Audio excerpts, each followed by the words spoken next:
지난 2022년 1월 11일 아마 여러분들도 기억하실 겁니다. 광주광역시의 한 고층 아파트 건설 현장에서 당시 건설 중이던 아파트 한 동 일부가 와르르 무너졌어요. 39층에서 23층까지 그 무너져 내린 사고 때문에 이 현장에서 근무하시던 한 분이 중상을 입으셨고 또 6분이 목숨을 잃는 참사가 일어납니다. 무너져 내린 건물 잔해 속에서 마지막 희생자를 모두 수습하는 데까지 걸렸던 시간이 무려 29일이나 걸렸어요. 한 달이 걸렸죠. 또 그 수색 작업에 무려 16,525명의 구조대원과 2,000대가 넘는 장비가 투입되었다고 합니다. 왜 어째서 이 나라에 이와 같은 참극이 발생하게 되었는가? 사고의 원인은 아주 간단해요. 부실공사 때문입니다. 집을 잘못 지은 거예요. 우리가 살면서 저마다 우리 인생의 집을 우리 모두가 다 지금 지어가고 있어요. 집을 잘못 지으신 분들이 있습니다. 제가 오늘 이 말씀을 여러분들과 나누기 전에 이 단어를 한번 살펴봤으면 좋겠어요. 자, 한번 띄워주시겠어요? 기본. 터기에 밑본, 근본 본자. 기본. 어떤 것을 이루기 위해 가장 먼저 또는 꼭 있어야 하는 것. 최근 국가대표 축구팀 선수들 사이에서 불미스러운 일이 있었습니다. 갈등과 다툼이 있었다고 그랬죠. 그런데 그 소식이 우리에게 전해지면서 우리 국민들의 마음을 실망스럽게 만들었습니다. 어떤 분이 그러더라고요. 축구의 기본은 인성이라고 했어요.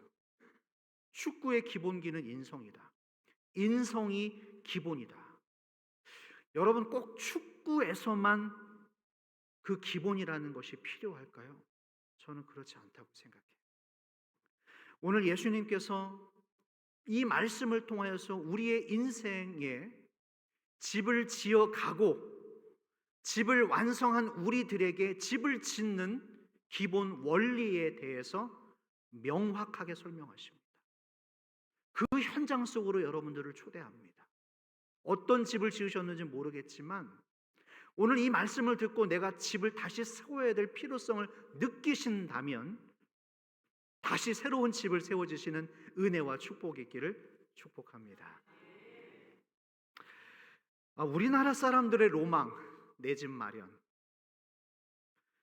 이 강렬한 욕망이 언제부터 우리에게 시작되는지는 잘 모르겠지만 분명한 것은 단 하나, 우리나라 사람만큼이나 내 집 마련에 욕심이 강한 민족이 어딜 가도 없어요. 이건 정확합니다. 집을 지으려는 목적은 과시용이 아니에요. 집의 목적은 비바람을 피하고 외부로부터 오는 그 위협의 요소들로부터 내 자신과 우리 가족들을 보호하기 위한 생존의 공간입니다. 집의 목적이에요.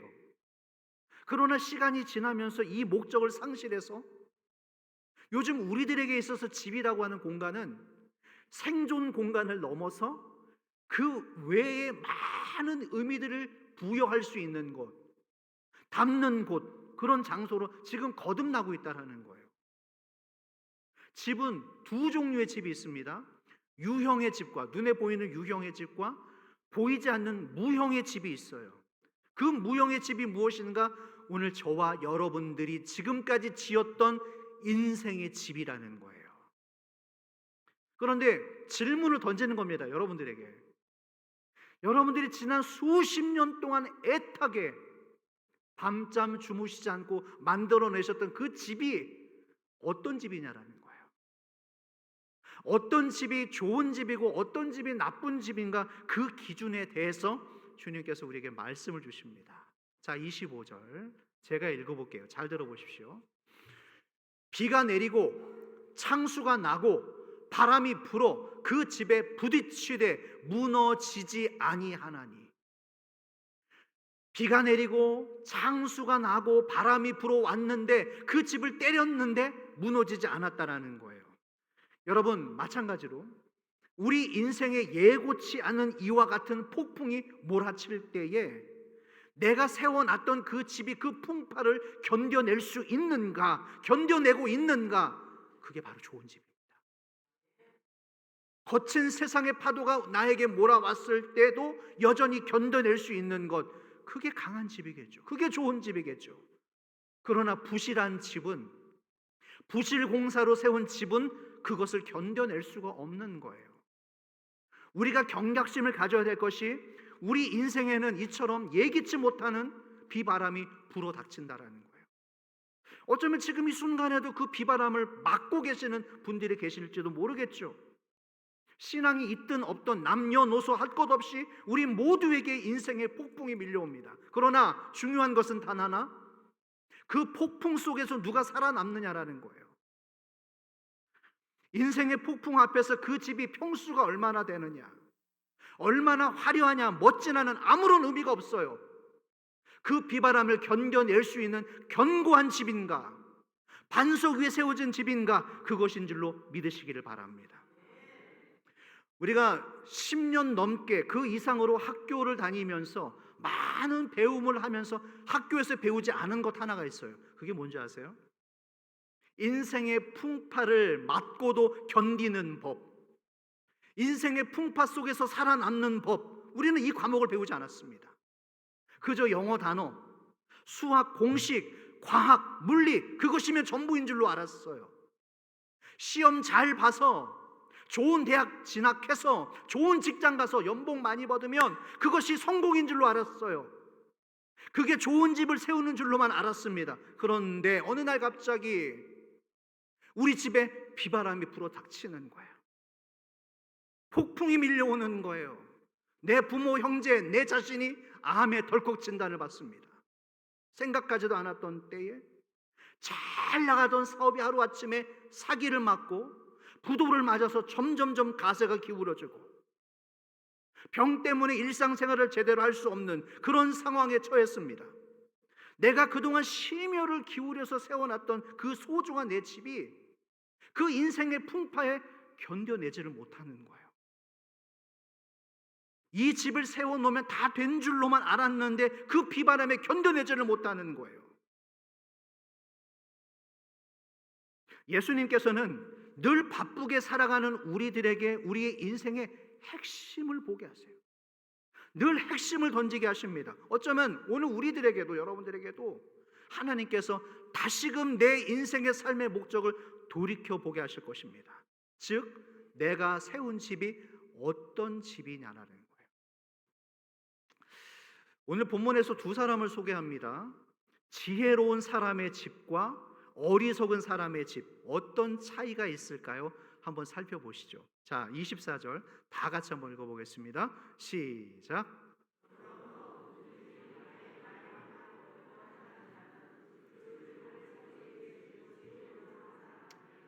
반석 위에 지은 사람이 어떤 사람이라고요?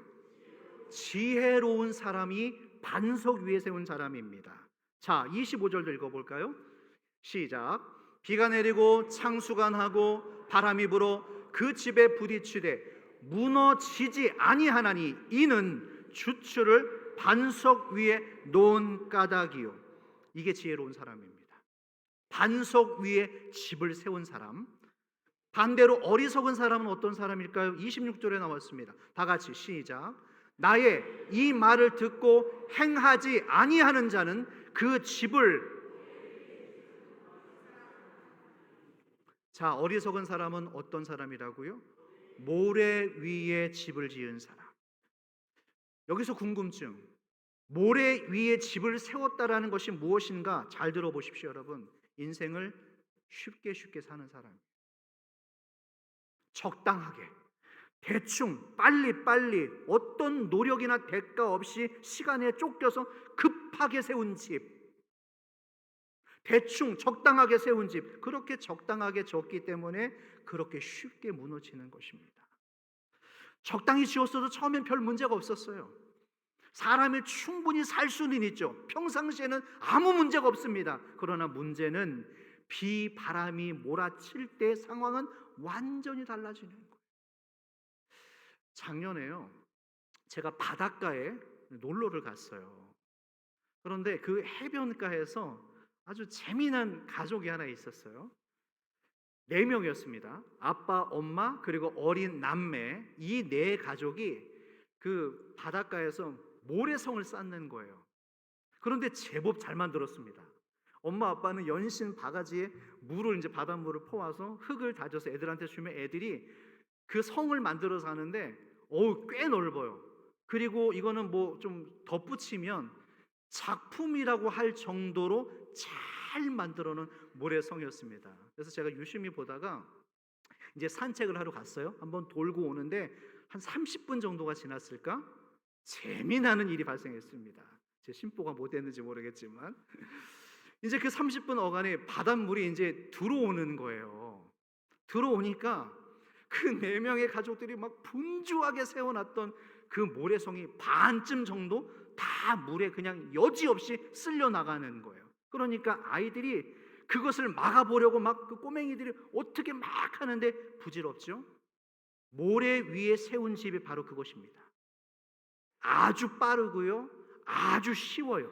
그렇지만 비바람이 불어올 때에, 물이 밀려올 때에 흔적도 없이 무너져 내린다라는 거예요. 모래 위에 집을 짓는다라는 것은 굉장히 간단합니다. 단기간 내에 여러 개의 집을 세울 수 있어요. 그렇기 때문에 게으른 사람이 그 빠르고 간단하고 쉬운 유혹을 떨쳐버리지 못하는 거예요. 문제는 바람을 견디지 못한다는 겁니다. 그 풍파를 견뎌내지 못한다는 거예요. 오늘 본문에서 우리가 절대로 놓쳐서는 안 될 것이 있습니다. 자, 24절 말씀 다시 한번 띄워주십시오. 읽어볼까요? 시작. 나의 이 말을 듣고, 여기까지만. 누구든지 나의 이 말을 듣고 행하는 자와, 26절로 넘어갈까요? 시작. 나의 이 말을 듣고 행하지 아니하는 자, 거기까지만. 듣고 행하는 자와 듣고 행하지 아니하는 자, 두 종류의 사람으로 나뉘어집니다. 여러분, 우리가 같은 교회를 다니고 똑같은 예배를 드리고 똑같은 마태복음 7장 24절에서 27절에 같은 말씀을 듣습니다. 우리 모두에게 주어진 환경은 똑같지만 어디서부터 갈라지는가? 듣고 행하는 자와 듣고 행하지 않는 자, 여기서 갈라지는 거예요. 우리가 몸이 아파서 병원에 갑니다. 병원에 가면 의사 선생님께서 처방전을 주세요. 이 약을 드셔야 됩니다.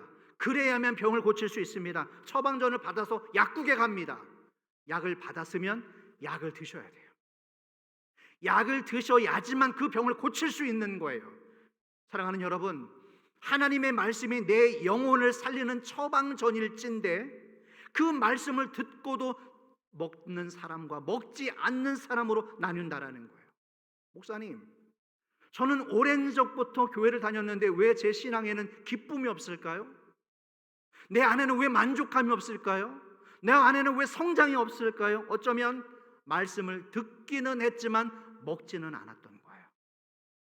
많은 말씀을 엄청나게 듣기는 했지만 그 말씀대로 살지는 않았던 거예요. 사무엘 선지자가 점점점 무너져가는 사울 왕에게, 당시에 패권을 가진 사람에게 던졌던 그 경고의 말씀이 뭐였죠? 순종이 뭐보다 낫다? 제사보다 낫다. 순종이 제사보다 낫다. 많은 예배를 드리는 것 물론 중요할 수 있죠. 많은 성경 공부 횟수보다 핵심은 내가 말씀에 순종하느냐, 순종하지 않느냐. 교회 안에서 내가 어떤 직분을 받고 신앙생활을 하느냐가 중요한 것이 아니라 직분보다 내가 어떤 모습으로 살아가느냐가 더 중요한 거예요. 할렐루야, 할렐루야. 얼마나 많은 사람들의 말 한마디에 쉽게 무너지는 줄 아세요? 저 사람이 이 말을 하면 이 말에 쉽게 무너지고, 이 사람이 저 말을 하면 저 말 한마디에 무너지고, 한번 칭찬해주면 금방 살아나서 막 좋아라 했다가 저 사람이 조금만 싫어하는 말을 하면 금세 무너지고, 이게 다 모래 위에 집을 세웠기 때문이에요. 여러분, 하나님의 말씀을 듣는 것을 가볍게 생각하지 마십시오. 오늘 말씀을 들으셨다면 그때부터 나에게 순종이라고 하는 선택과 책임이 동시에 따라붙습니다. 다시 한번, 너무나 중요한 거예요. 우리가 말씀을 들었다면 그때부터 나에게 순종이라고 하는 선택과 책임이 동시에 우리에게 다가옵니다. 하나님의 말씀을 들었다면 거기서 끝나는 것이 아니라 그 말씀에 대한 순종의 선택이 요구된다라는 거예요. 어떤 것을 선택하시겠어요? 출애굽했던 이스라엘 백성들이 광야로 나왔을 때의 최소의 숫자가 200만 명입니다. 200만 명. 그 200만 명이 넘는 사람들이 똑같은 환경 속에서 같은 하나님의 말씀을 들었지만 그 말씀을 듣고 순종해서 마침내 가나안 땅에 들어간 사람이 몇 명이었죠? 2명이었어요. 그래요. 여러분, 제가 여기서 깜짝 놀라는 원리를 하나 깨달았어요. 200만 명 중에서 똑같은 말씀을 들었지만 2명만 들어갈 수 있었다. 그게 누구였죠? 여호수아와 갈렙이었습니다. 이게 무엇을 말하는가? 200만 명이 들었지만 2명이 들어갔다. 이게 뭘 말하는가? 잘 들어주세요. 우리 인간이 얼마나 하나님의 말씀에 순종하기 어려운지를 그대로 보여주는 거예요. 확률로 따지면 100만 분의 1입니다. 그래서 2명이 들어간 거예요. 하나님의 말씀 앞에 순종하는 확률, 우리의 이 교만과 무지와 이 이기심이 얼마나 무서운지를 지금 보여주는 거죠. 많은 사람들이 속고 있어요. 내가 가진 재능, 내 학위가 운명을 결정하는 것이 아니라 오늘 하나님 앞에서 여러분들의 믿음의 순종, 그 말씀에 내가 어떻게 따라갈 것인가, 그 믿음의 중심이 내 운명을 결정할 줄로 믿으시기를 바랍니다. 오늘 그 결정이 여러분에게서 멈추지 않을 거예요. 반드시 나 혼자로 멈춰지지 않고 내 자식들의 운명에까지 영향이 흘러간다라는 것입니다. 여호수아 24장 15절 말씀입니다. 다 같이 시작. 만일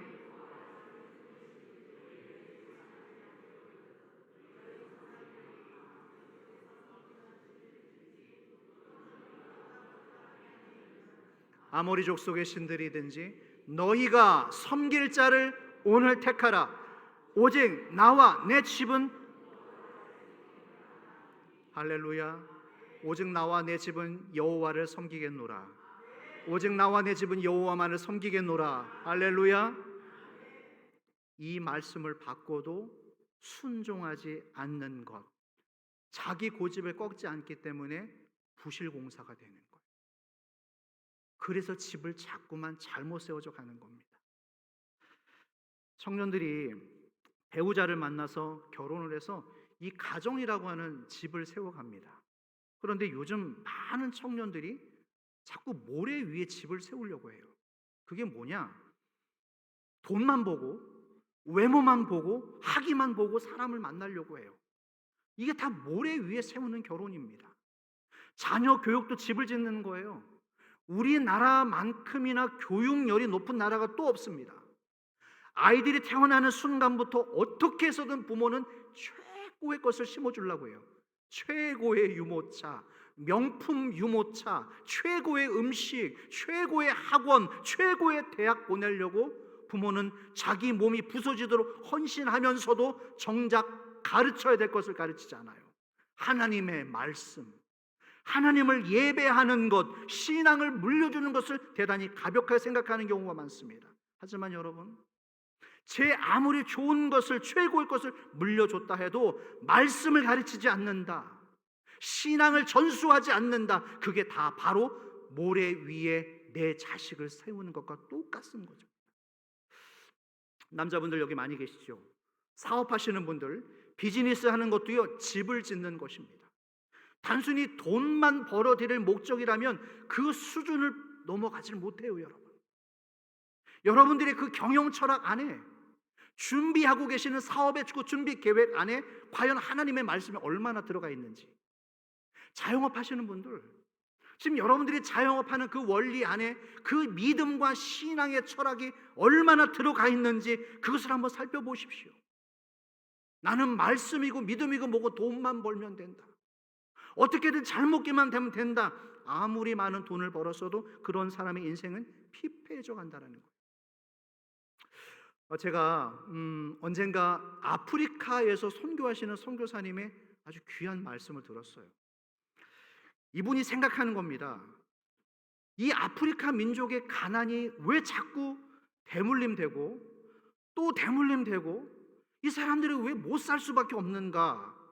분명히 문명이라는 것이 들어가고 전 세계에서 기술 전수가 이미 들어갔습니다.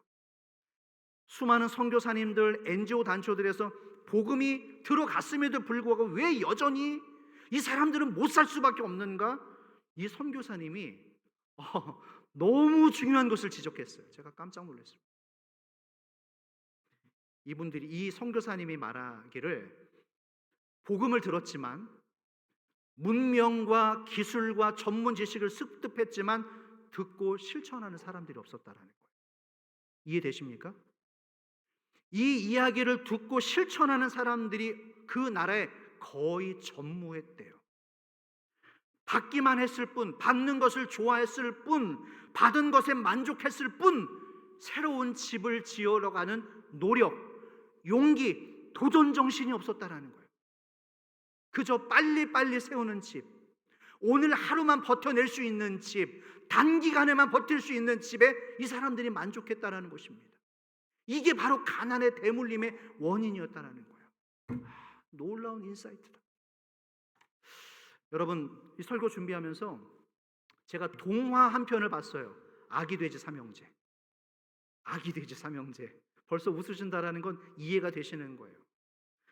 돼지 삼형제가 엄마 품을 떠나서 각자의 집을 짓습니다. 첫째 돼지가 집을 지어요.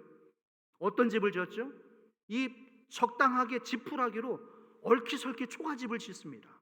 때마침 배고픈 굶주린 늑대가 나타나서 그 첫째 돼지의 집 앞에서 후 하니까 그 지푸라기 집이 휙 날아가 버리는 거예요. 첫째 돼지가 그래서 둘째 돼지 집으로 도망갑니다. 실제 있었던 아니고 동화 얘기하고요. 심각하게 듣고 계셔가지고 둘째 돼지 집으로 도망갔어요. 둘째 돼지 집은 나뭇가지로 얼키설키 만들어낸 나무집이었습니다. 이 늑대가 거기까지 쫓아와서 후 하니까 그 나무집이 형체도 없이 휙 날아가 버리는 거예요. 이제 남은 건 마지막 셋째. 여러분, 어느 집이든 마지막 셋째가 희망입니다. 뭘 아멘까지 하셔요. 셋째가 희망이에요. 이 셋째 돼지는 벽돌로 집을 견고하게 줬어요.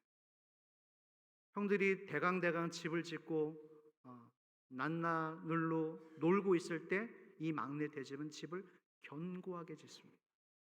두 형들이 그 동생의 집에 피신해서 제 아무리 늑대가 입김을 불고 또 불어도 꼼짝도 하지 않는 거예요. 무너지질 않는 거예요. 여러분, 막내의 집이 튼튼했기 때문에 모두가 살아남을 수 있었어요. 만약 그 막내의 집이 부실했었다면, 부실공사였다면 이 삼형제는 한날 한시에 죽고 말았을 거예요. 그러나 그 셋 중에 제대로 된 한 사람, 그 셋 중에 제대로 된 한 사람이 있었기 때문에 모두 살아날 수 있었다는 것은 오늘 여러분들의 가문과 가정 가운데 단 한 사람이라도 깨어서 부실공사가 아니라 반석 위에 집을 세워져 갈 용기가 있다면, 그 믿음이 있다면, 지혜가 있다면 그 한 사람으로 인하여서 여러분들의 가문이 살아나게 될 줄로 믿으시기를 바랍니다. 여러분, 그와 같은 원리로 이 해남 지역에 깨어있는 건강한 교회 하나만 있어도 이 지역 사회가 무너지지 않고 우리와 어깨를 함께하고 있는 모든 형제 교회들에게 든든한 버팀목 교회가 될 수 있다는 것입니다. 저는 감히 우리 교회가 그런 교회가 되기를 축복합니다. 그런 교회가 되기를 소망합니다. 할렐루야. 우리나라의 기독교의 역사가 140년이 되었습니다.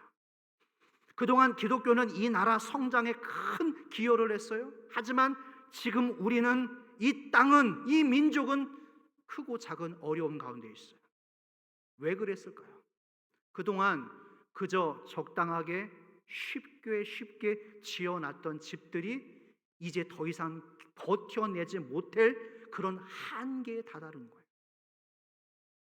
우리가 적당하게 세워놨던 집이 그동안은 버틸 수 있었지만 이제는 더 이상 버텨낼 수가 없는 거예요. 곳곳에서 이 땅에서 무너져 가고 있는 집들이 생기기 시작합니다. 여러분, 이제 다시 새로운 기반 공사가 필요해요.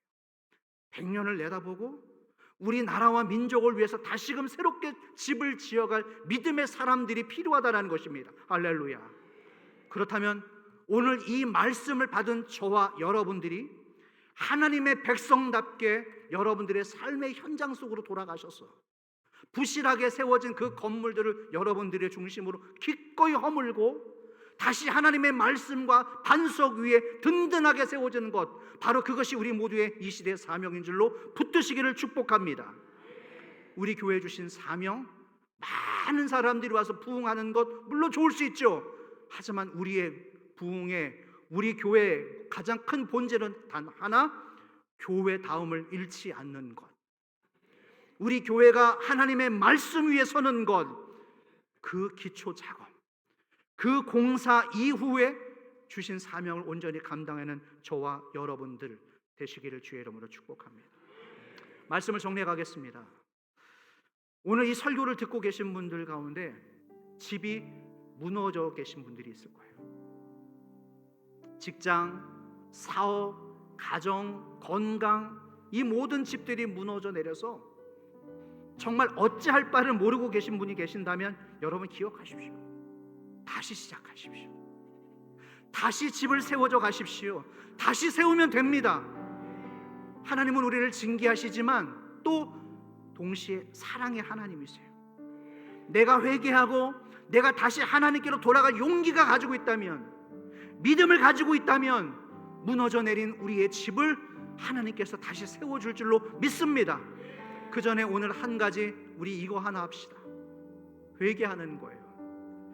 하나님 앞에 그동안 내가 무릎 꿇지 않고 내가 하나님을 의지하지 않고 사람의 말만 현혹하여서 인간적인 인맥, 여러 가지 것들을 사랑한 것을 동원하였던 내 인간적인 모습을 하나님 앞에 회개하는 거예요. 어서 적당히 빨리빨리 대충 그렇게 지으려고 했던 내 모습을 하나님 앞에 회개하십시다.